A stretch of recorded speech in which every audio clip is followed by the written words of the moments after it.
सदाशिवसमारम्भां शङ्कराचार्यमध्यमाम् अस्मदाचार्यपर्यन्तां वन्दे गुरुपरम्परां वन्दे गुरुपरम्परां।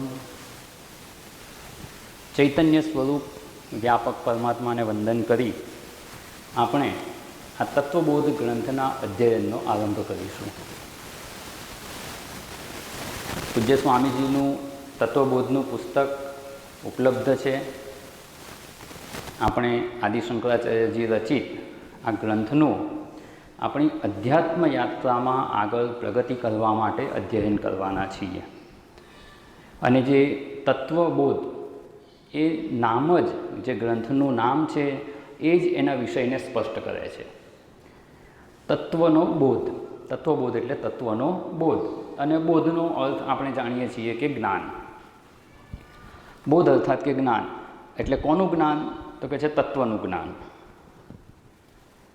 હવે જ્યારે આ ગ્રંથનું જે નામ છે એ જો આપણે સ્પષ્ટતાથી સમજી લઈશું ને તો એ ગ્રંથનું જે પ્રયોજન છે, ગ્રંથનું જે ઉદ્દેશ્ય છે, આપણને જે જ્ઞાન પ્રદાન કરવા ઈચ્છે છે ને એ પણ સ્પષ્ટ થઈ જશે, એનું મહત્ત્વ સમજાઈ જશે। શા માટે આ ગ્રંથનું અધ્યયન કરવાનું એ સ્પષ્ટ થશે ને તો એના માટે રસ ઉત્પન્ન થશે, અને રસ ઉત્પન્ન ના થાય ને ત્યાં સુધી એના અધ્યયનમાં આપણું મન પ્રવૃત્ત થતું નથી। એનું મહત્ત્વ સમજાઈ જાય તો રસપૂર્વક એમાં પ્રવૃત્ત થાય, અને જેમાં રસપૂર્વક આપણું મન પ્રવૃત્ત થાય ને એ આપણા માટે વિષય ખૂબ સરળ થઈ જાય।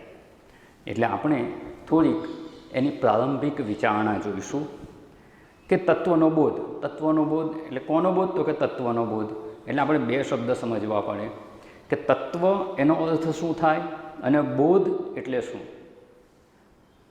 એ તત્વ શું છે એ આપણે સમજવાનો પ્રયત્ન કરવાનો છે, અને એ બોધ, એનું જ્ઞાન થવાથી શું ફાયદો થાય, એનું પ્રયોજન શું છે, વાસ્તવમાં જે જ્ઞાન પ્રાપ્ત થશે એનાથી કેટલું મોટું પ્રયોજન સિદ્ધ થાય છે એ આપણે સમજવાનો પ્રયત્ન કરવાનો છે। માત્ર જે સામાન્ય વિદ્યાશાખાનું જ્ઞાન પ્રાપ્ત કરી લઈએ એવું આ જ્ઞાન નથી। તો અહીંયા બોધ એટલે જ્ઞાન, અને એ જ્ઞાન પ્રાપ્ત કરવાનું છે તત્વનું। તો પહેલાં તત્વ શબ્દ સમજીએ અને પછી જ્ઞાનનું મહત્ત્વ સમજીશું। તત્વ એ પણ બે શબ્દથી બનેલો છે, તત્ અને ત્વ। તત્વ, તત્ એટલે તે, સંસ્કૃતમાં તત્ એટલે તે, અને તત્વ એટલે તેપણું। આપણે બીજે પણ આ શબ્દો વાપરતા હોય છે। સુવર્ણત્વ, સુવર્ણત્વ એટલે શું? સુવર્ણપણું। જે ઘરેણાં હોય એ ઘરેણાંનું સ્વરૂપ શું છે? તો કે સુવર્ણત્વ। એ પછી બંગડી હોય, વીંટી હોય, હાર હોય, ગમે તે ઘરેણું હોય, એનું તત્વ શું છે? તો કે સુવર્ણ, અર્થાત એનું સારભૂત શું છે? તો સુવર્ણ। એટલે બધા જ ઘરેણાંનું સારભૂત તત્વ કેવું હોય ને તો એને સુવર્ણત્વ કહેવાય। ત્વ શબ્દ, સુવર્ણપણું જ એમાં મુખ્ય છે, આકાર ગમે તે હોય કે નામ ગમે તે હોય। તો અહીંયા તત્વમ એટલે તેપણું, જેવી રીતે સુવર્ણત્વ એટલે સુવર્ણપણું, એવી રીતે તમે કે નેપકિન છે, આ નેપકિનનું સારભૂત તત્વ શું છે? તો કે સૂતર, એ એનું સારભૂત તત્વ છે, એનું તેપણું શું છે? સુવર્ણત્વ। એ કાઢી લો તો આમાં બીજું કંઈ રહેતું જ નથી। બસ એવી જ રીતે બીજું દૃષ્ટાંત જોઈએ તો ખાંડ, ખાંડનું ખાંડપણું, જે પણું શબ્દ છે ને, ખાંડપણું અર્થાત કે ગળપણ, એ ખાંડ જ્યાં જ્યાં વપરાય હોય ને ત્યાં ગળપણ હશે જ। તો અહીંયા આપણે તત્વમ એટલે તેપણું, તો કોનું તેપણું? જાણો કે ખાંડનું કહીએ તો ખાંડપણું શું છે? તો ગળપણ, એ મર્યાદિત થઈ ગયું। સુવર્ણત્વ, ત્વની આગળ જો કંઈક શબ્દ લાગી ગયો ને એટલે એ મર્યાદિત થઈ જાય છે। જ્યારે અહીંયા શું કહ્યું? ત્વમ, પણું, કોનું? તો કે તત્વમ, તેપણું। તે એટલે શું? તે એટલે ખુરશી પણ હોઈ શકે, ટેબલ પણ હોઈ શકે, મકાન પણ હોઈ શકે, પર્વત, નદી, ગમે તે હોઈ શકે। તો તત્ એટલે તે, તો તે એટલે શું એ સમજવું પડે। તો આપણે પેલું કહે ને દૃષ્ટાંતમાં જોયું, ઘરેણામાં સુવર્ણપણું, ખાંડમાં ગળપણ, ખાંડપણું, એની આગળ કોઈ પણ શબ્દ લાગે છે તો એનો અર્થ સ્પષ્ટ થઈ જાય છે, સરળ છે સમજવાનો. પણ અહીંયા તત્વમ તે પણ એટલે તે એ કોઈ એક વસ્તુ માટે નિર્દેશ નથી કરતો. તત્ એ સર્વનામ છે. આ તે પેલું એ બધા સર્વનામ છે અને એ સર્વનામ વપરાય ત્યારે સર્વ માટે એ વપરાય, કોઈ એક વસ્તુનો નિર્દેશ નથી કરતું. એટલે જ્યારે એમ કહેવાય કે તત્વમ, આમ તત્વ શબ્દ જે છે ને એ વિજ્ઞાન શાખામાં પણ વપરાતો હોય છે. બેઝિક એલિમેન્ટ્સ એ તત્વ એ અહીંયા અર્થમાં નથી, અહીંયા તે પણ એવા અર્થમાં છે.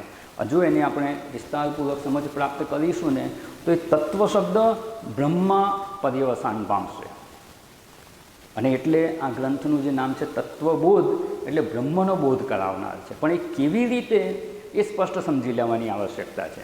માત્ર તત્વબોધ એટલે આત્મબોધ કે બ્રહ્મનો બોધ, એટલું ભાષાંતર તો બધાને ખબર છે.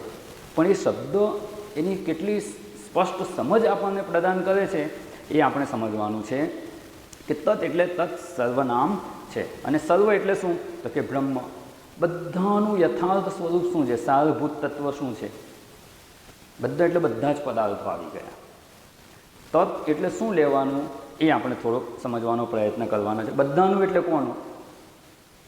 બહુ મોટો શબ્દ છે. હા, તત્ ખાલી તત્ કહી દીધું એટલે શું? કેટલી વસ્તુ એમાં આપણે ગણવાની? તો કે તત્ જો ગણતરી કરીએ તો તત્ એટલે સંપૂર્ણ જગત આવે. જગતની કોઈ પણ વસ્તુને તત્ કહી શકાય.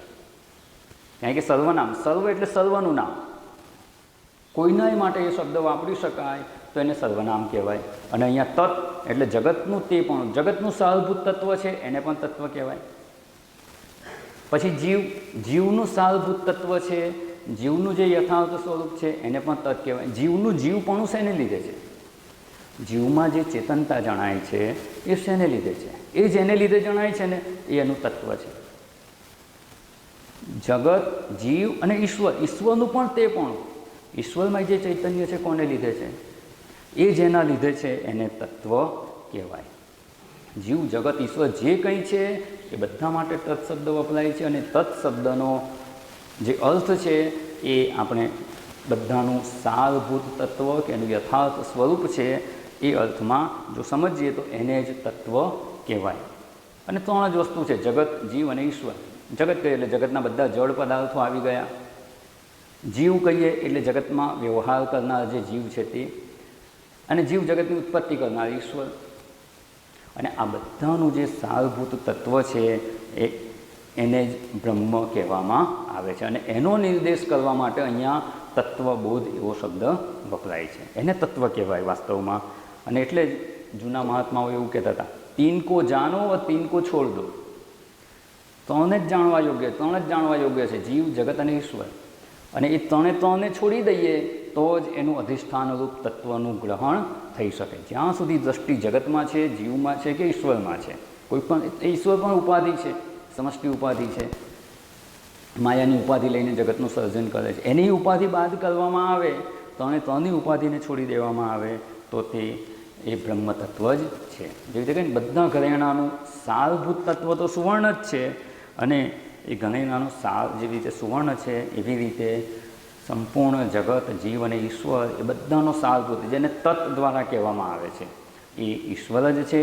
અને એવા સર્વરૂપે રહેલા ઈશ્વર કે બ્રહ્મનું જ્યાં જ્ઞાન કરાવવામાં આવે છે, જ્યાં બોધ આપવામાં આવેલો છે એને તત્વબોધ કહેવાય. એટલે જળ, ચેતન, સર્વનું સારભૂત તત્વ આ બ્રહ્મ છે.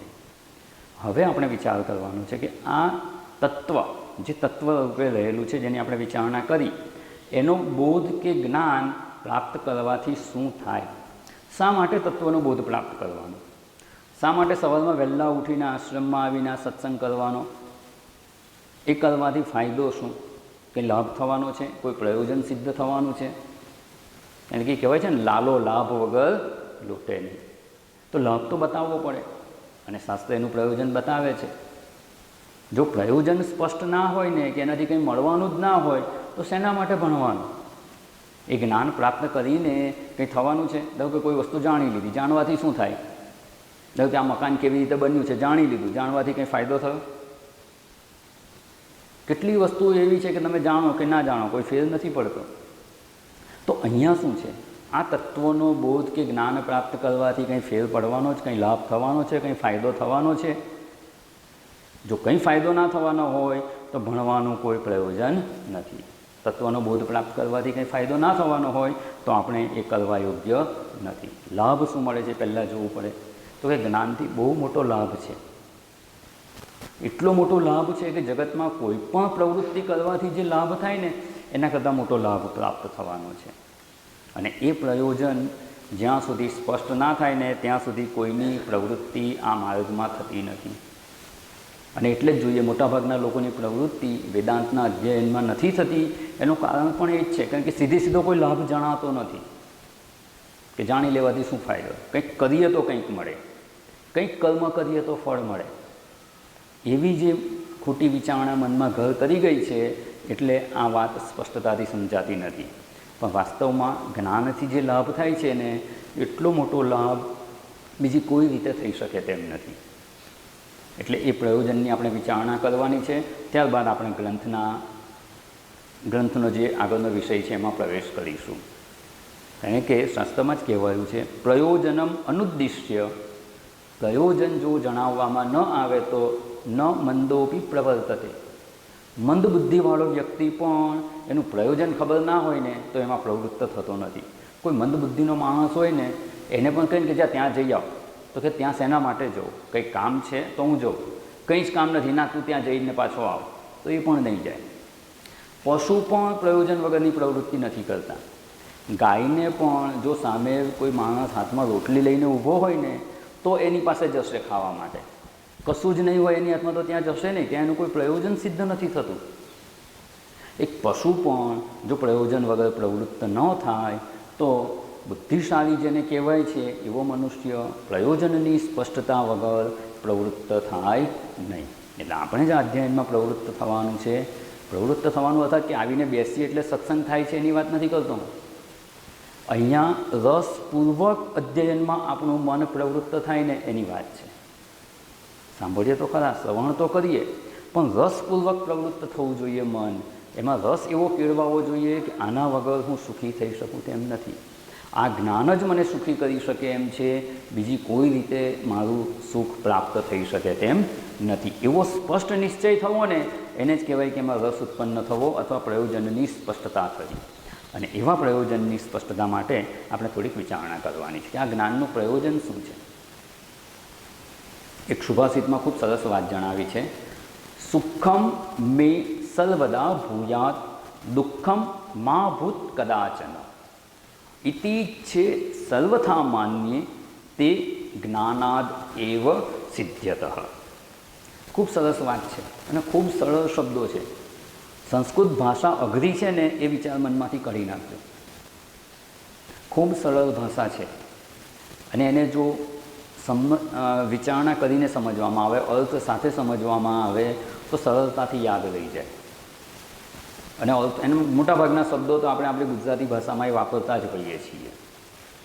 અને આપણે આ ગ્રંથનું અધ્યયન કરીશું ને, પર્ટિક્યુલરલી આ જે તત્વબોધ ગ્રંથ છે ને, શંકરાચાર્યની એવી રચના છે, એટલી સરળ ભાષામાં છે, નાના નાના વાક્યો છે કે આપણે ભણતા જઈએ ને એમ જ મોડે થઈ જાય એવું છે. અને ઘણું બધું સંસ્કૃત આપણને આવડી જશે જો રસપૂર્વક એને ભણીશું તો. એનું અધ્યયન કરતાં કરતાં જ આપણને આવડી જાય એવો ગ્રંથ છે. અહીંયા જે છે સુખમ મે એટલે મને, સુખમ મે સર્વદા ભૂયાત, ભૂયાત એટલે થાવ. અમુક શબ્દો નવા જાણવા પડે, બાકી સુખ સર્વદા આ શબ્દો તો આપણા માટે કોઈ નવા નથી. સુખમ મે સર્વદા ભૂયાત, મને હંમેશા સુખ થાવ. દુઃખમ મા ભૂત, મા એટલે નહીં. ઘણા ભાગે સૌરાષ્ટ્રની ભાષામાં વપરાતો તું જઈશ માં એટલે તું જતો નહીં. તો મા શબ્દ નહીંના અર્થમાં વપરાતો હોય છે. જે રીતે માયા શબ્દ, યા મા સા માયા, જે નથી તે માયા, ત્યાંય મા અર્થ નાના અર્થમાં છે. એ રીતે અહીંયા દુઃખમ મા ભૂત, ભૂત એટલે થવું, દુઃખ મને ન થાવ. કેટલી વાર માટે? તો કે કદાચન, ક્યારેય નહીં, મને ક્યારેય દુઃખ ન થાવ. પહેલું શું કહ્યું? સુખમ મે સર્વદા ભૂયાત, મને હંમેશા સુખ થાવ. દુઃખમ મા ભૂત, કદાચન મને ક્યારેય દુઃખ ન થાવ. એટલે બે વાત થઈ ગઈ. મને હંમેશા સુખ થાવ અને ક્યારેય દુઃખ ન થાવ. ઇતિ ઈચ્છે, ઈચ્છે, ઈચ્છાનું ઈચ્છે દ્વિવચન છે. ઇતિ ઈચ્છે, આ પ્રકારની ઈચ્છા, બે ઈચ્છા છે. મને કાયમ સુખ થાવ, મને ક્યારેય દુઃખ ન થાવ. આ બે પ્રકારની ઈચ્છા ઇતિ ઈચ્છે સર્વથા માન્ય. સર્વથા એટલે હંમેશા આ બે પ્રકારની જ ઈચ્છા મનાયેલી છે. પણ એ ઈચ્છા કેવી રીતે પૂરી થાય? તો કે તે, સા તે. ઈચ્છા છે એટલે સ્ત્રીલિંગ શબ્દ છે, એનું દ્વિવચન તે. સા તે તાહા. તો જે તે એટલે આ બે ઈચ્છા જ્ઞાનાદ એવ, જ્ઞાનથી જ સિદ્ધત, જ્ઞાનથી જ સિદ્ધ થાય એમ છે. એ ચરણ આપણે પછી જોઈશું. પહેલાં આને સમજવાનો પ્રયત્ન કરીએ અને જ્ઞાનથી જ સિદ્ધ થાય છે ને એની વિચારણા આપણે કરવાની છે. મને હંમેશા સુખ થાવ, મને ક્યારેય દુઃખ ન થાય. આ બે જ ઈચ્છા સર્વથા, સર્વથા એટલે શું? કાયમ માટે. આજથી યુગો પહેલાં પણ જો કોઈ થઈ ગયું હોય ને કોઈ મનુષ્ય, તો એને પણ આ જ ઈચ્છા હતી. અત્યારે પણ આ જ ઈચ્છા છે. ભવિષ્યમાં પણ જેનો જન્મ થવાનો છે એવા કોઈને પણ ઈચ્છા કઈ હશે? તો કે આ જ ઈચ્છા હશે. અહીંયા ભારત દેશમાં જન્મેલા છે એને પણ આ જ ઈચ્છા છે. બીજે ક્યાંક કોઈ જન્મેલા હશે, પરદેશમાં હશે, તો પણ ઈચ્છા તો આ જ છે. કઈ ઈચ્છા છે? મને હંમેશા સુખ થાવ અને ક્યારેય દુઃખ ન થાય. એને જો એક જ વાક્યમાં કહેવું હોય ને બંને ઈચ્છાને, તો એવું કહી શકાય કે દુઃખ રહિત નિત્ય સુખની પ્રાપ્તિની ઈચ્છા. એક જ વાક્યમાં કહેવું હોય તો દુઃખ રહિત નિત્ય સુખની પ્રાપ્તિની ઈચ્છા. સુખ તો મળે, પણ જો દુઃખ સાથે જોડાયેલું હોય તો. લાડુ તો ખાવા મળે, પણ અંદર રેતી હોય તો લાડુ ખાવાનું સુખ મળતું નથી. ભલે કહેવાય કે લાડુ ખાધો.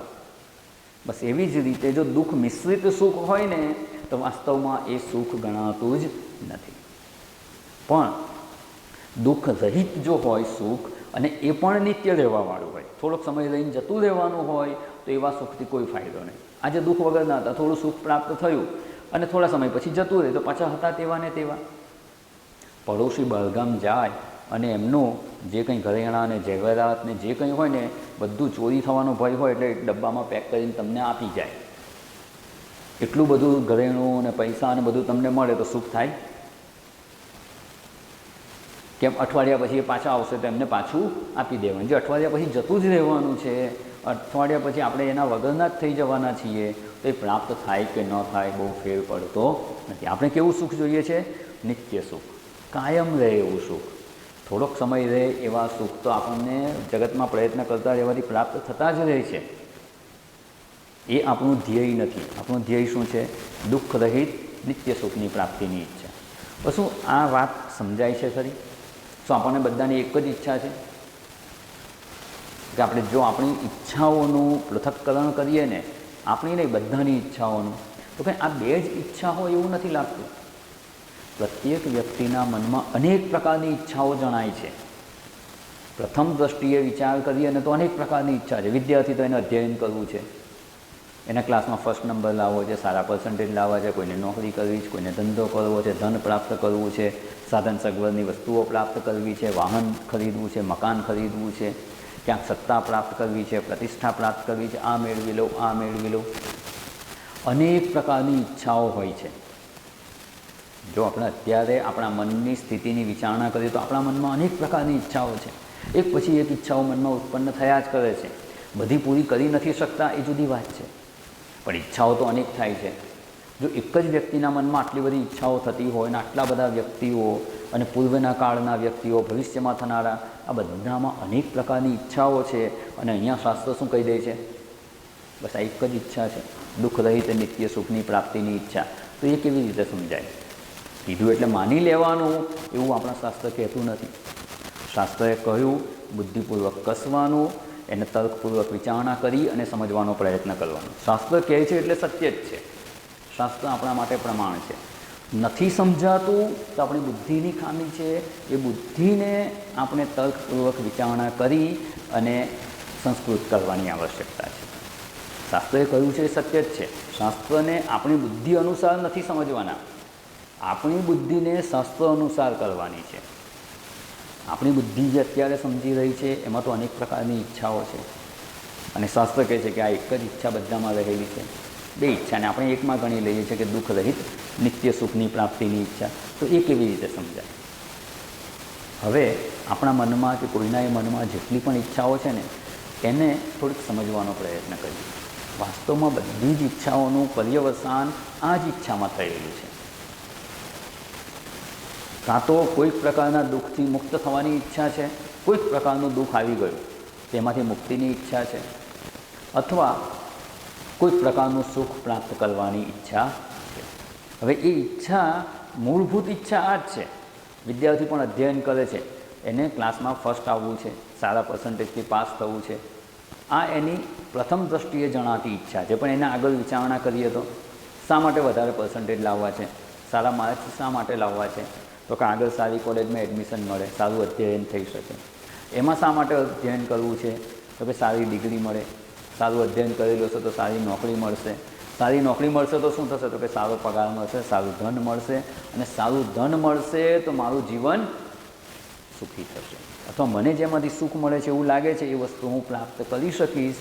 અને જેમાં સુખ મળે છે એની પ્રાપ્તિમાં સહાયક હોવાથી ધન પ્રાપ્તિની ઈચ્છા છે. ધનને લીધે પ્રિય નથી, મને એ સુખકારક થાય છે એટલે એ પ્રિય છે.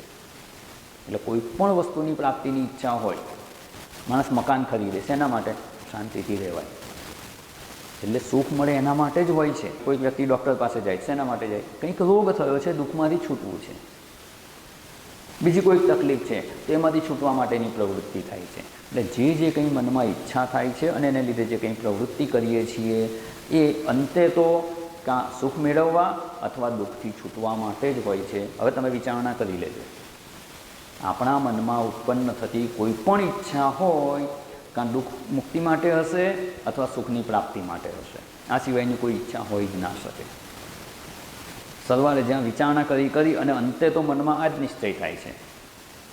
અને એટલે અહીંયા શાસ્ત્રએ કહ્યું, જે કંઈ પ્રાપ્ત કરવાની ઈચ્છા મનમાં ઉત્પન્ન થાય, પૂર્વે થઈ હોય અથવા ભવિષ્યમાં થવાની હોય, એ ઈચ્છા પ્રથમ દૃષ્ટિએ ભલે એવું લાગે કે મને આ પ્રાપ્તિની ઈચ્છા છે, કે મારે આમ કરવું છે કે તેમ કરવું છે, પણ એ ઈચ્છા પણ અંતે તો દુઃખથી છૂટવા માટે હશે અથવા સુખની પ્રાપ્તિ માટે હશે.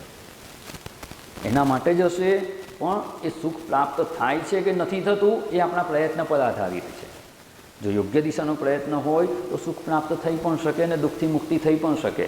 જો યોગ્ય દિશાનો ના હોય તો સુખ પ્રાપ્ત ન પણ થાય. પણ ઈચ્છા સુખ પ્રાપ્તિની છે. પ્રવૃત્તિ કરીને સુખ મળે ના મળે એ પછીની વિચારણા છે. એટલે નિશ્ચય એ થાય છે કે કોઈ પણ વ્યક્તિ હું દુઃખી થઉં એટલે આ કર્મ કરું એવું વિચારીને કોઈ પ્રવૃત્ત થાય છે ખરું? કોઈ વ્યક્તિ કોઈ પણ કે મારે દુઃખી થવું છે ને એટલે હું આ કરું, હું આ વસ્તુ ખરીદું છું કારણ કે હું દુઃખી થઉં, એવું કોઈને થતું નથી. હા, કર્યા પછી દુઃખ થાય એ જુદી વસ્તુ છે, એ કેમ થાય છે એની વિચારણા કરવાની છે. પણ થવું છે તો સુખી જ થવું છે અથવા દુઃખથી મુક્ત થવું છે. જો આટલી સ્પષ્ટતા હોય તો હવે આગળ વિચારવાનું છે કે આપણે જે પ્રયત્ન કરીએ છીએ એનું સ્વરૂપ સમજવાનું છે. જે અહીંયા કહ્યું છેલ્લું ચરણ આપણે હવે સમજવાનું છે તે જ્ઞાનાદ એવ સિદ્ધ્યતા. આ જે ઈચ્છા છે ને કેવી રીતે પૂરી થાય? તો કે આપણને ખબર નથી, જાણતા નથી, શાસ્ત્રની સમજ નથી, એટલે જાણતા નથી કે આ દુઃખ રહિત નિત્ય સુખની પ્રાપ્તિ કેવી રીતે થાય. અને ખબર નથી એટલે આપણે બીજે ફાંફા મારીએ છીએ, બીજે ક્યાં પ્રયત્ન કરીએ છીએ. એટલે મનમાં ઈચ્છા ઉત્પન્ન, સુખી થવું છે તો આ વસ્તુ જોઈએ, આ વસ્તુ જોઈએ, એના માટે ધન જોઈએ, તો ધન પ્રાપ્ત કરવા માટે કામ ધંધો કરવો પડે, નોકરી કરવી પડે, ધન પ્રાપ્તિનો પ્રયત્ન કરીએ. એટલે ઈચ્છા શું છે? ધન પ્રાપ્તિના પ્રયત્નથી સુખી થવું છે. પણ ધન પ્રાપ્તિના પ્રયત્નથી સુખી થવાતું નથી. થોડોક સમય સુખ લાગે ને પાછું સુખ જતું રહે છે. નિત્ય સુખની પ્રાપ્તિ થતી નથી. દુઃખમાંથી કાયમ માટે છૂટાતું નથી, કારણ કે આપણને ખબર નથી કે એ કેવી રીતે પ્રાપ્ત થાય. તદ ઉપાયમ અજ્ઞાત્વા, એનો સાચો ઉપાય છે એ ન જાણતા હોવાને લીધે બીજે પ્રવૃત્તિ થાય છે. જો સાચો ઉપાય જાણી લઈએ કે આ વસ્તુ અહીંયા મળે છે તો સીધા ત્યાં જઈને પ્રાપ્ત કરી લઈએ. પણ ખબર જ નથી કે એ વસ્તુ ક્યાં મળે છે તો આપણે બીજે ફરતા રહીશું. બજારમાં જે વસ્તુ લેવા જઈએ ને એ ક્યાં મળશે એ ખબર ના હોય, બીજી બધી દુકાનોએ આંટા મારતા રહીએ પણ આપણને જોઈતી વસ્તુ મળે નહીં. તો હવે એને વિચારણાપૂર્વક સમજવાનો પ્રયત્ન કરવાનો છે કે આ જગતમાં આપણી આ ઈચ્છા કેમ પૂરી થતી નથી. દુઃખ રહિત નિત્ય સુખની પ્રાપ્તિની જ ઈચ્છા છે, ક્યારેય કોઈને દુઃખી થવું નથી અને સુખ વગર રહેવું નથી. પણ અત્યાર સુધીના આપણા પ્રયત્નોથી આવું સુખ પ્રાપ્ત થયું નથી. જો થઈ ગયું હોય ને તો હવે સુખ પ્રાપ્તિની પ્રવૃત્તિ બંધ થઈ જવી જોઈએ. જેવી રીતે કોઈને ભૂખ લાગી હોય અને એને ભોજન મળી જાય પછી એની ભોજન પ્રાપ્તિની ઈચ્છા રહેતી નથી કે પ્રવૃત્તિ પણ રહેતી નથી. પણ જ્યાં સુધી એને ભોજન પ્રાપ્ત ન થાય ત્યાં સુધી, પેલો આજકાલ આવે ને, ધારો કે કોઈ ક્યાંક બહારગામ જવાનું હતું, ગાડી લઈને નીકળ્યા, આખા દિવસનું ટ્રાવેલિંગ હતું, વિચારેલું રસ્તામાં ક્યાંક હોટલમાં જમી લઈશું, ચાલતા હતા અને એ ગાડી તમારી આગળ છે, તમે પાછળ એને ઓબ્ઝર્વ કરી રહ્યા છો, જોઈ રહ્યા છો.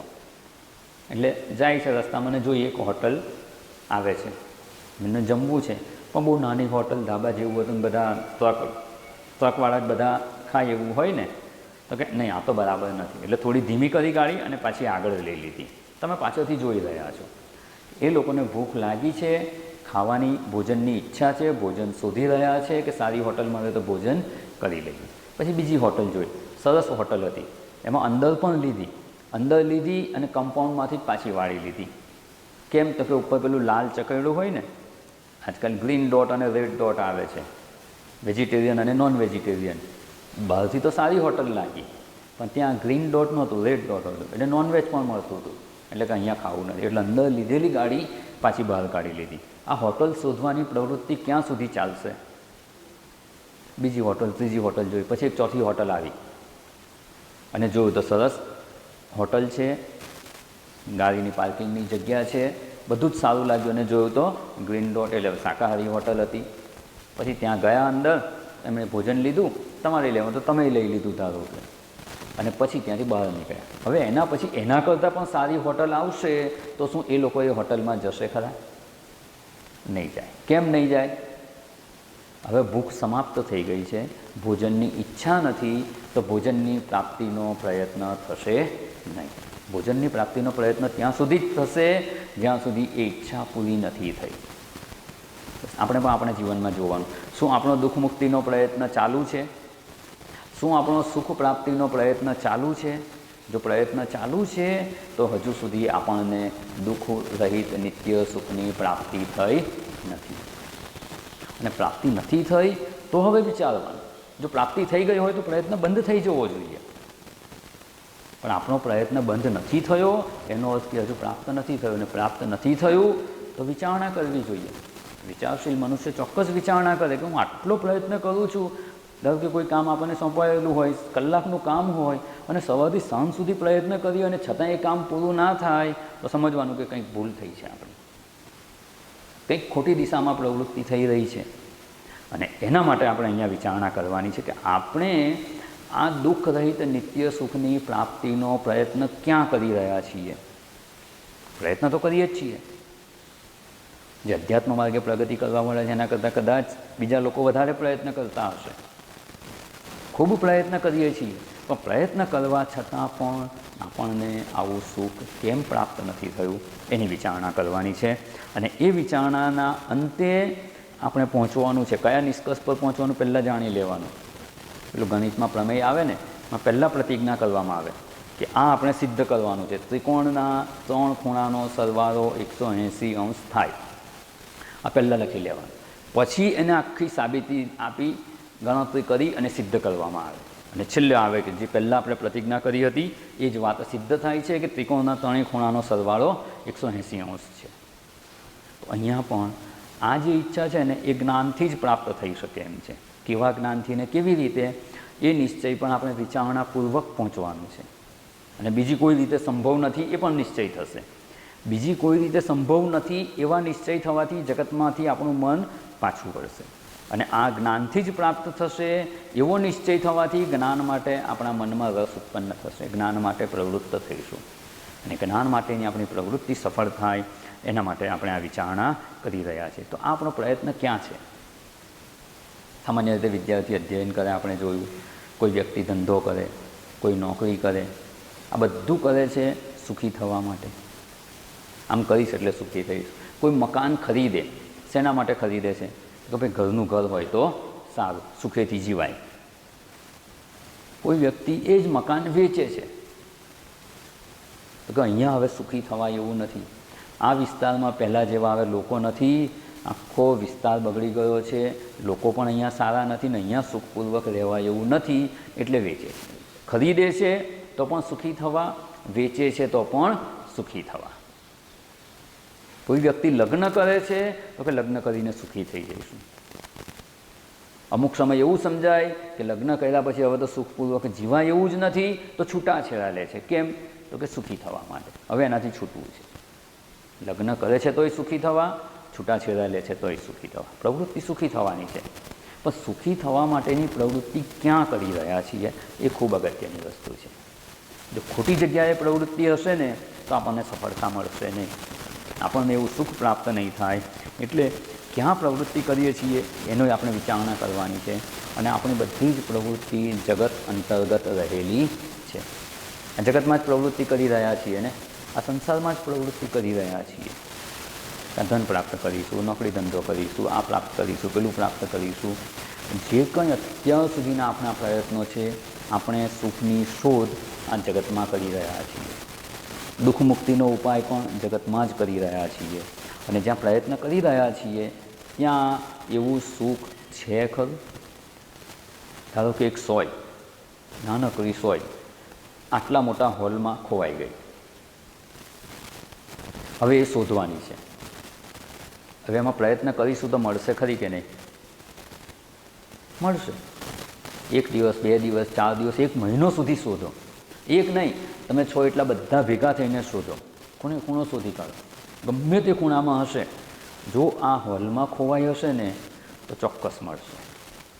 પણ તમે બધા પ્રયત્ન કરો, 1 દિવસ, 2 દિવસ, મહિનો પ્રયત્ન કરો, 6 મહિના સુધી પ્રયત્ન કરો, બધું જ જોઈ વળો અને છતાં સોય ના મળે તો શું સમજવાનું? હોલમાં ખોવાઈ જ નથી, ક્યાંક બહાર પડી ગઈ હશે અને ભ્રાંતિ થઈ ગઈ કે હોલમાં રહી ગઈ, હું એ લઈને આવેલો, એટલે અહીંયા આવતા પહેલાં બહાર ખોવાઈ ગઈ હોય તો અહીંયા હોય જ નહીં, તો એ પ્રાપ્ત થઈ શકે નહીં.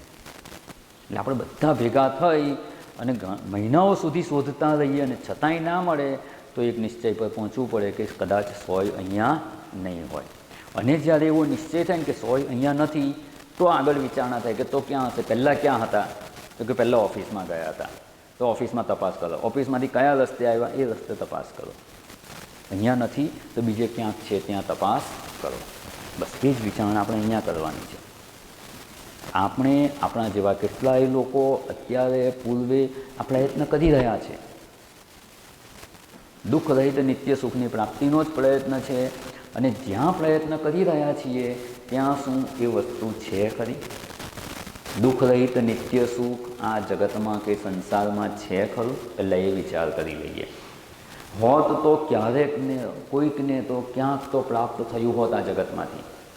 પણ એવું કોઈ દૃષ્ટાંત જણાતું નથી કે આ જગતમાં પ્રયત્ન કરી અને કોઈ દુઃખ રહિત નિત્ય સુખની પ્રાપ્તિ કે મોક્ષ કે મુક્તિ પ્રાપ્ત કરી લીધી હોય.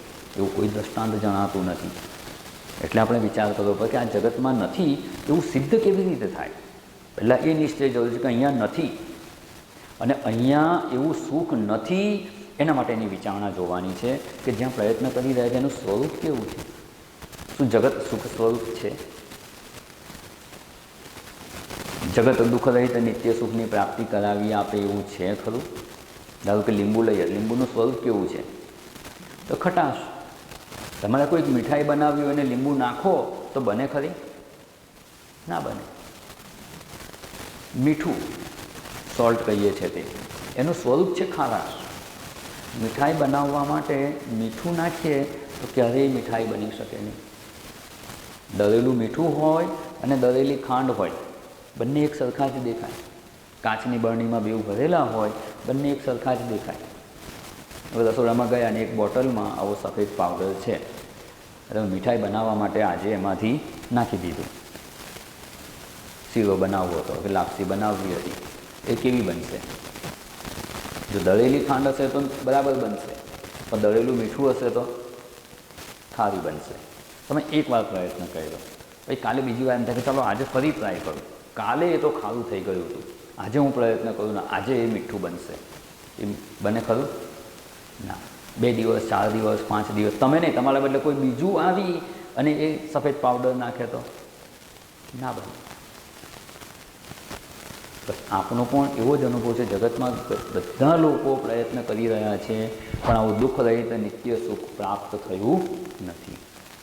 પછી આપણને વિચાર આવે કે આ જે બરણી છે ને, દેખાય છે દળેલી ખાંડ જેવું, પણ એ નહીં હોય.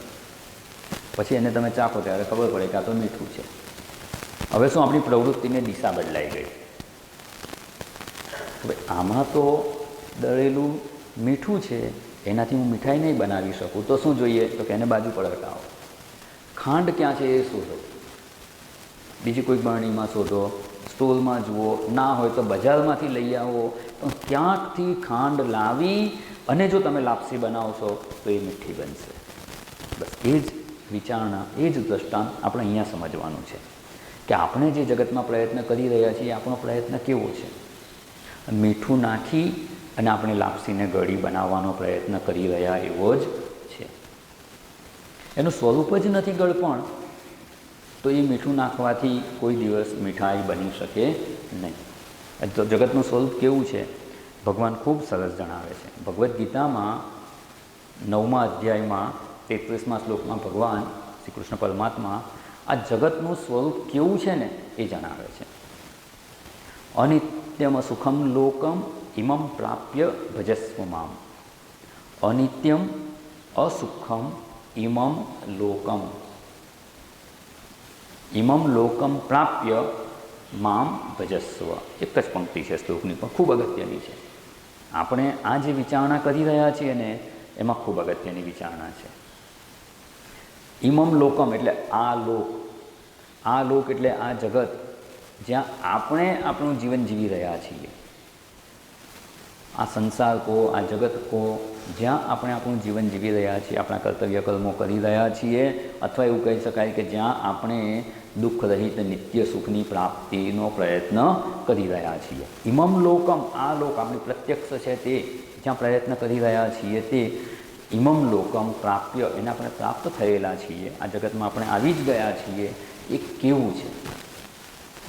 અનિત્યમ અસુખમ, 2 વિશેષણ આપી દીધા. બહુ અગત્યના શબ્દો વાપરી લીધા ભગવાને. આ જગત કેવું છે? તો કે અનિત્ય છે. શંકરાચાર્યજીએ ભાષ્યમાં અનિત્યમ શબ્દની વ્યાખ્યા કરી. અનિત્યમ ક્ષણભંગુરત્વ, ક્ષણભંગુર છે, ક્ષણમાં ભાંગી જવાવાળું છે, ક્ષણમાં નાશ પામવાવાળું છે. હવે ક્ષણ એટલે કેટલો સમય? ક્ષણ એટલે અમુક સેકન્ડો પણ હોઈ શકે, અમુક મિનિટ, અમુક કલાક, અમુક દિવસ, અમુક મહિના, એ ક્ષણ જ કહેવાય. સૃષ્ટિની ઉત્પત્તિ અને પ્રલય થાય ને એ સમયગણનાની સરખામણીમાં તો બધું ક્ષણિક જ કહેવાય, ક્ષણ જેવી જ કહેવાય. આપણને ભલે લાગતું હોય કે આપણે 70-80 વર્ષ જીવવાના, પણ સૃષ્ટિકાળની એના સાપેક્ષમાં જોઈએ તો એ ક્ષણિક જ છે. તો એ આ જગત કેવું છે? તો કે આ જગતમાં બધું જ ક્ષણજીવી છે, થોડાક સમય રહી અને નાશ પામવાવાળું છે. તો કોઈને એવું થાય કે ભલે ક્ષણજીવી હોય પણ થોડો થોડો તો સમય સુખ આપશે ને. થોડીક વાર આમાંથી સુખ લઈશું, 1 કલાક આમાંથી સુખ મળશે, 1 કલાક આમાંથી સુખ મળશે, એમ સુખ મેળવતા રહીશું. તો ભગવાને બીજો શબ્દ વાપરી દીધો. તો થોડોક સમય સુખ આપે એવું જગત હોત ને તો એ સારું હતું, કે થોડોક સમય તો સુખ આપત. ભગવાને બીજો શબ્દ વાપર્યો, અનિત્યમ અસુખમ. આ જગત કેવું છે? તો કે અસુખ. આ શબ્દ પણ ખૂબ અગત્યનો છે, ખૂબ સરસ છે. સુખની આગળ અ લગાડી દીધો, એની આગળ અ લગાડી એટલે એનું વિરોધી થઈ ગયું અસુખમ.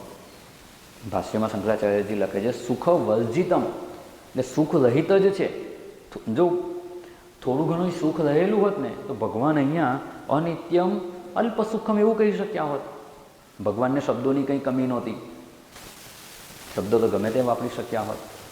અનિત્યમ અલ્પ સુખમ કહી શક્યા હોત, પણ એવું નથી કર્યું. અસુખમ એટલે સુખ વર્જિતમ, સુખ છે જ નહીં. જેવી રીતે એક શબ્દ છે અશ્વેત. શ્વેત એટલે શું? સફેદ. અશ્વેત એટલે કયો રંગ?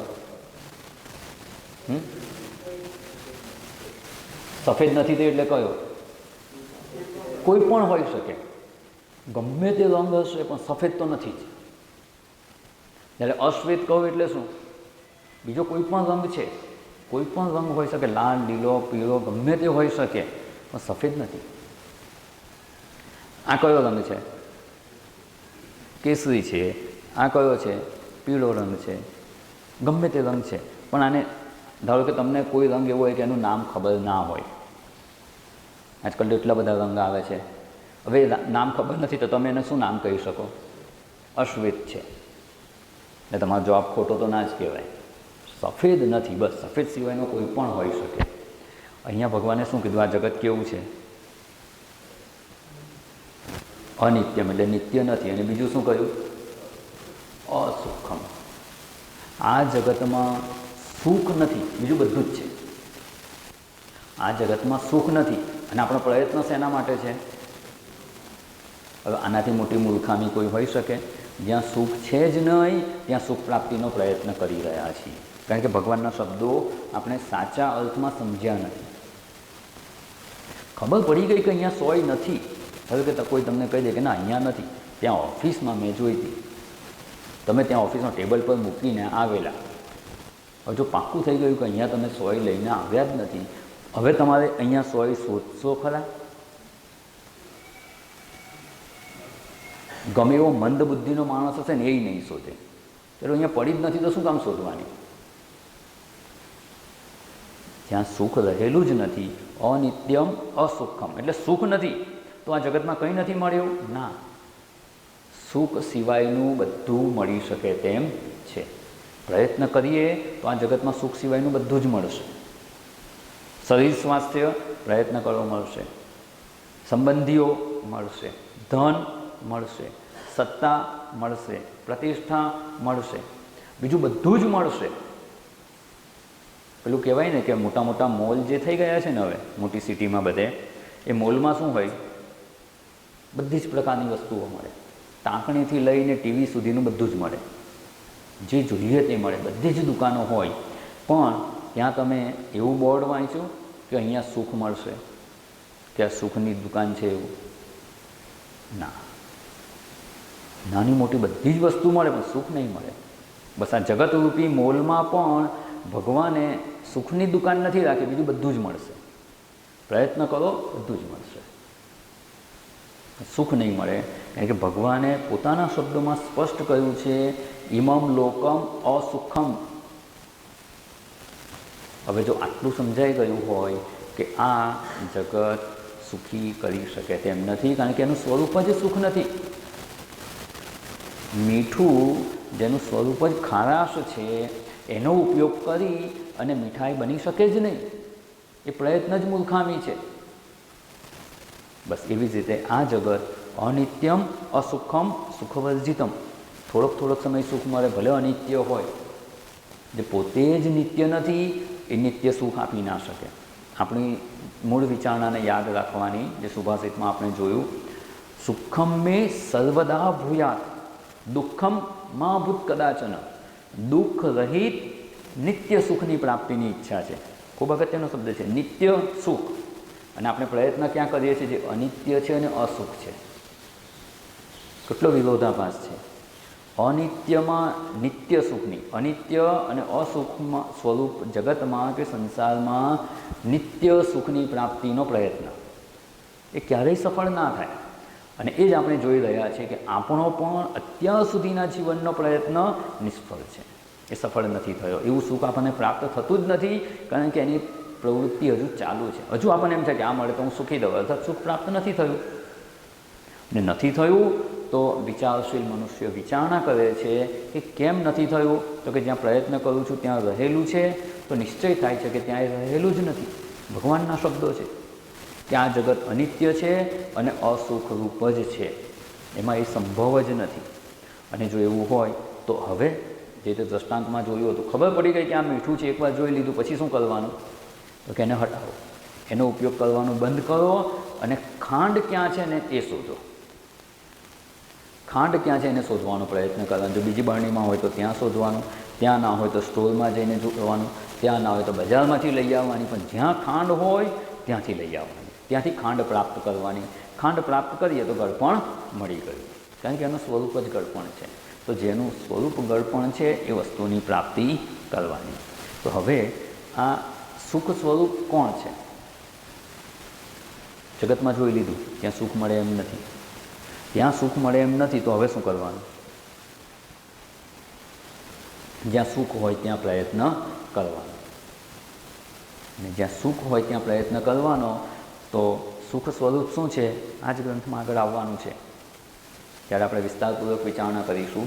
અત્યારે માત્ર ઉલ્લેખ કરી દઉં, અને તમે સાંભળેલું હશે, શાસ્ત્રમાં અનેક જગ્યાએ આવી જાય છે. તો કે આત્મ સ્વરૂપ કેવું છે? આત્મ સ્વરૂપ કેવું છે? તો કે સચ્ચિદાનંદ સ્વરૂપ છે. આટલો શબ્દ તો સાંભળેલો છે ને, ક્યાંક ને ક્યાંક સત્સંગમાં સાંભળેલું હશે કે સચ્ચિદાનંદ સ્વરૂપ આત્મા છે. સચ્ચિદાનંદ સ્વરૂપ આત્મા છે એટલે શું? તો કે 3 શબ્દ છે: સત, ચિત અને આનંદ. સત એટલે શું? તો કે સત એટલે જ નિત્ય. સત એટલે જ નિત્ય, જે ત્રણે કાળે ત્રિકાલે અપી તિષ્ઠતિ ઇતિ સત, ત્રણે કાળે રહેવાવાળું હોય એટલે નિત્ય થઈ ગયું. જગત અનિત્ય હતું, એની સામે આત્મતત્વ કેવું છે? તો કે નિત્ય છે. સત એટલે જ નિત્ય, ચિત્ત એટલે ચૈતન્ય, અને આનંદ સ્વરૂપ. આનંદ એટલે શું? તો કે સુખ સ્વરૂપ. આનંદ અને સુખ પર્યાય શબ્દો છે, તો આનંદ એટલે જ સુખ સ્વરૂપ. તો આપણે શું જોઈએ છે? નિત્ય સુખની પ્રાપ્તિની ઈચ્છા છે. તો જ્યાં એ નિત્ય પણ હોવું જોઈએ અને સુખ સ્વરૂપ પણ હોવું જોઈએ. તો નિત્ય પણ હોય અને સુખ સ્વરૂપ પણ હોય એવું માત્ર આત્મતત્વ છે. આત્મતત્વ કે બ્રહ્મતત્વ જે નિત્ય પણ છે અને સુખ સ્વરૂપ પણ છે, સત સ્વરૂપ પણ છે, આનંદ સ્વરૂપ પણ છે. હવે જો ખબર પડી ગઈ કે ખાંડ અહીંયા છે તો લઈ. હવે આ સુખ ક્યાં છે? એમાં દુઃખ સંભવતું જ નથી, કારણ કે નિત્ય સુખ સ્વરૂપ છે, એમાં દુઃખ સંભવતું જ નથી. એટલે દુઃખ રહિત નિત્ય સુખની પ્રાપ્તિની ઈચ્છા છે, તો એ આત્મ સ્વરૂપની પ્રાપ્તિથી જ પૂર્ણ થઈ શકે એમ છે. અને આત્મ સ્વરૂપ તો આપણને પ્રાપ્ત જ છે, આપણું પોતાનું આત્મ સ્વરૂપ છે. આપણે પોતે જ આત્મ સ્વરૂપે રહેલા છીએ. આપણું પોતાનું જ સ્વરૂપ સચ્ચિદાનંદ સ્વરૂપ છે.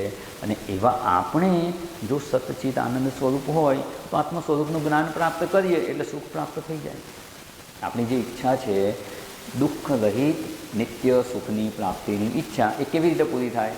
તો કે આત્મા સુખ સ્વરૂપ છે, અને આત્મ સ્વરૂપની પ્રાપ્તિ થઈ જાય તો આપણને એવું સુખ પ્રાપ્ત થઈ જાય. તો આત્મ સ્વરૂપ કેવી રીતે પ્રાપ્ત થાય? સુખ માટે આત્મ સ્વરૂપ પ્રાપ્ત કરવું પડે ને. ગળપણ જોઈએ તો ખાંડ મેળવવાની. તો આત્મ સ્વરૂપની પ્રાપ્તિ કેવી રીતે થાય? તો કે એ તો આપણને પ્રાપ્ત જ છે, પણ આપણે એને યથાર્થ રૂપે જાણતા નથી. અને પ્રાપ્ત જ હોય અને યથાર્થ રૂપે ન જાણતા હોય તો એને એ પ્રાપ્ત જ છે, એની પ્રાપ્તિ જ્ઞાનથી જ સંભવે. પ્રાપ્તસ્ય પ્રાપ્તિ જ્ઞાનાદ એવ, એ જ્ઞાનથી જ સંભવે. જ્ઞાન વગર પ્રાપ્તની પ્રાપ્તિ ના થાય. ગાડીની ચાવી તમારા ખિસ્સામાં રહી ગઈ હોય, અથવા ઘરની ચાવી તમારા ખિસ્સામાં જ મૂકી હોય તમે, અને બહાર ક્યાંક બજારમાં ખરીદી કરવા ગયા, બધી ખરીદી કરીને આવો અને પછી તમે ભૂલી ગયા કે તમારા ખિસ્સામાં જ ચાવી મૂકી છે. સામાન્ય રીતે આગલા ખિસ્સામાં મૂકતા હોય ને એક દિવસ પાછલા ખિસ્સામાં મુકાઈ ગઈ, તો તમે ભૂલી ગયા કે પાછલા ખિસ્સામાં મૂકી છે, અને આગળ જે સામાન્ય રીતે મૂકતા હોય ત્યાં જોઈ લીધું ચાવી મળતી નથી. હવે શું થયું? પાછા કહેવાય ચાલો બધે જઈ આવીએ. જ્યાં જ્યાં ગયા હતા ત્યાં બધે જઈને પૂછે, જેટલી જેટલી દુકાને ગયા હોય બધે જઈને પૂછે કે ચાવી મળી? મારી ચાવી રહી ગઈ, મારી ચાવી રહી ગઈ. ક્યાંય મળે નહીં. અને પછી ઘરે આવીને ઓટલા પર બેસે કે ચાવી ખોવાઈ ગઈ. જેવા બેસવા જાય ત્યારે ખબર પડે કે ચાવી તો પાછલા ખિસ્સામાં જ છે. હવે આ ચાવી એમને મળી ગઈ. એમની પાસે જ હતી ને ચાવી, કે બીજે ક્યાંક હતી? પાસે જ હતી. તો બજારમાં શોધવા શું કામ ગયા? ખબર નહોતી. ખબર નહોતી એટલે બીજે પ્રવૃત્તિ કરી. પણ જેવી ખબર પડી ગઈ પછી ચાવી પ્રાપ્ત થતાં કેટલી વાર લાગે? પ્રાપ્ત જ છે. માત્ર જાણી લીધું કે હા ચાવી મારી પાસે જ છે. આ શું થયું? ચાવીની પ્રાપ્તિ કેવી રીતે થઈ? પ્રાપ્ત છે એવું તો કહેવાય જ નહીં. એટલે પ્રાપ્ત હતી જ, ખબર જ હતી. ખબર હતી તો શોધવા ગયા જ ના હોય. એટલે અપ્રાપ્ત જેવું લાગે છે અને એવું જે પ્રાપ્ત જ છે છતાં અપ્રાપ્ત જેવું લાગતું હોય એની પ્રાપ્તિ જ્ઞાન માત્રથી જ થાય. જ્ઞાનાદ એવ એટલે અહીંયા જણાવે છે. સુભાષિતની છેલ્લી પંક્તિ જુઓ, સુખમ મે સર્વદા ભૂયાત, મને હંમેશા સુખ થાવ. દુઃખમ મા ભૂત કદાચન, મને ક્યારેય દુઃખ ન થાવ. ઇતિ ઈચ્છે સર્વથા માન્ય, આ બે જ ઈચ્છા બધાને બધા સમયે રહેલી છે, પણ એ કેવી રીતે પૂરી થાય એનો ઉપાય અત્યાર સુધી નહોતા જાણતા, એટલે અત્યાર સુધીના પ્રયત્નોથી એ પ્રાપ્ત નહોતું થયું. હવે જાણી લીધું કે એ આત્મ સ્વરૂપના જ્ઞાનથી જ થાય, એટલે તે ઈચ્છે જ્ઞાનાદ એવ સિદ્ધ્યત, એ જ્ઞાનથી જ પ્રાપ્ત થઈ શકે એમ છે. અને એ કોનું જ્ઞાન?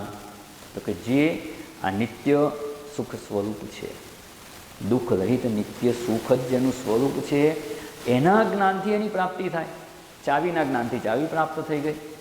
જે વસ્તુ પ્રાપ્ત જોઈને ભૂલી ગયા હોય તો એનું જ્ઞાન થવાથી એ વસ્તુની પ્રાપ્તિ થાય. તો પ્રાપ્તસ્ય આત્મ સ્વરૂપ પ્રાપ્ત જ છે. આત્મ સ્વરૂપના જ્ઞાનથી જ આવું દુઃખ રહિત નિત્ય સુખ પ્રાપ્ત થઈ શકે તેમ છે. અને એ આત્મ સ્વરૂપનું જ્ઞાન પ્રદાન કરનાર આ ગ્રંથ છે તત્વબોધ.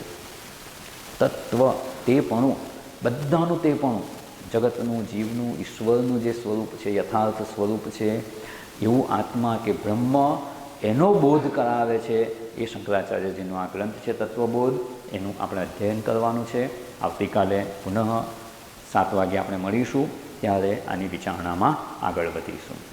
ઓમ પૂર્ણમદ પૂર્ણમિદં પૂર્ણાત પૂર્ણમુદચ્યતે પૂર્ણસ્ય પૂર્ણમાદાય પૂર્ણમેવાવશિષ્યતે. ઓમ શાંતિ શાંતિ શાંતિ. હરિ ઓમ. શ્રી ગુરુભ્યો નમઃ. હરિ ઓમ.